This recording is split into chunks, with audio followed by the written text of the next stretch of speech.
Finally tonight, one of my favorite stories about the time I crossed the Mississippi River on the Poplar Street Bridge. Well, not exactly on the Poplar Street Bridge, but dangling from the Poplar Street Bridge. The Poplar Street Bridge is probably the most functional but least spectacular downtown bridge, and that was actually intended. It was built in the 60s to handle huge amounts of interstate traffic, and nobody wanted a big superstructure that would block the view of the brand new Gateway Arch. It also wasn't supposed to compete visually with the landmark Eads Bridge. Now, I learned all this from watching a film about the building of the Poplar Street Bridge, about how they did it, and all the problems they had getting it finished.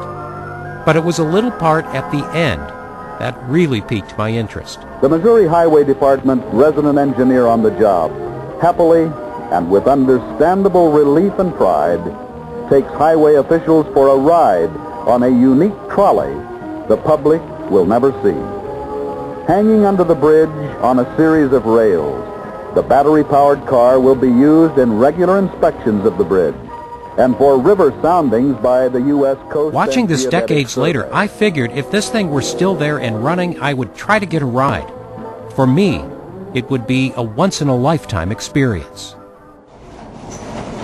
But it's all in a day's work for the guys who take the river readings for the U.S. Geological Survey. And as Willie Easterling gets this little tin chariot ready for the trip, his partner Hugh Edwards meets us down below. This is where I was broken into this job. Oh, is that right? Yes. What'd you think the first time you went up? I never wanted to get back on it. Okay, just what I wanted to hear. Yeah. Now we're going actually inside, I guess, the support of the Poplar Street Bridge. That's right.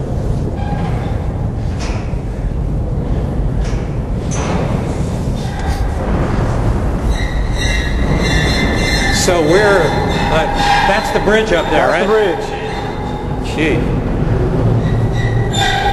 That's squeaking.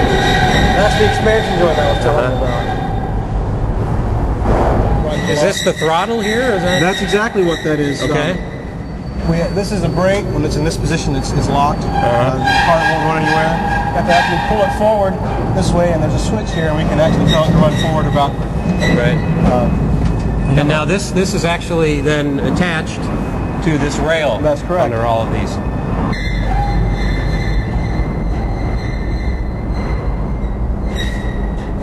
Okay, brace yourself. Yeah, I'm ready.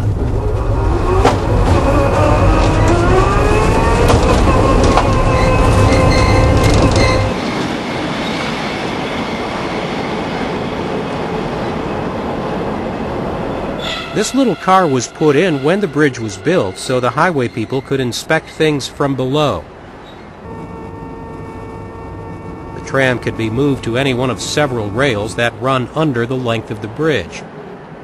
But these days, it's the U.S. Geological Survey that makes the most use of it to regularly measure the river's depth, speed, and volume, and to take samples.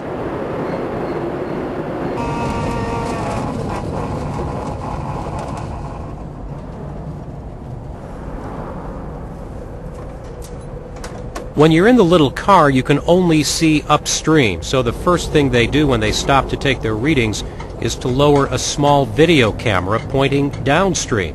This is their rear view mirror, because you can't go lowering 200-pound weights right into oncoming traffic.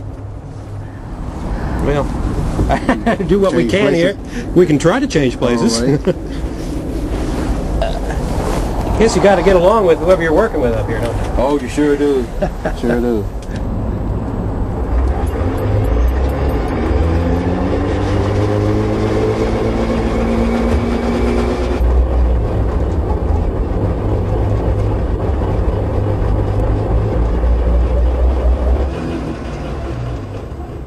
From bank to bank, the current varies, plus the depth will vary.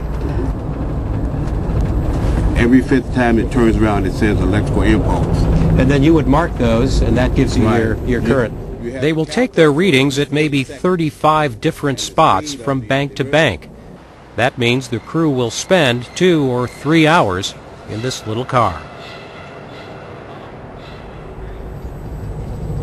You like this part of the job? Oh, I love it. Do you? I love it. It's Some people don't like it, but to me it's peaceful. I mean, the bouncing doesn't bother me, and the noise, you know, but you know, you're out here and it's very peaceful.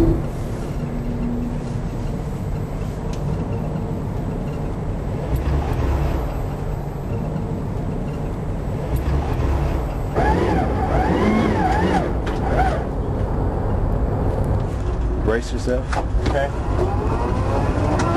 All this information is important to those agencies that deal with barge traffic, flood control, and pollution control. They all need to know this river inside out.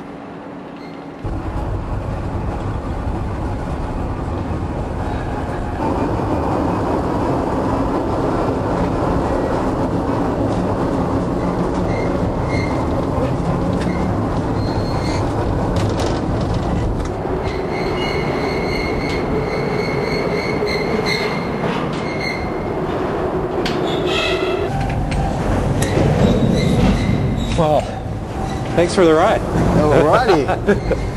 Thanks. Thanks, Jim.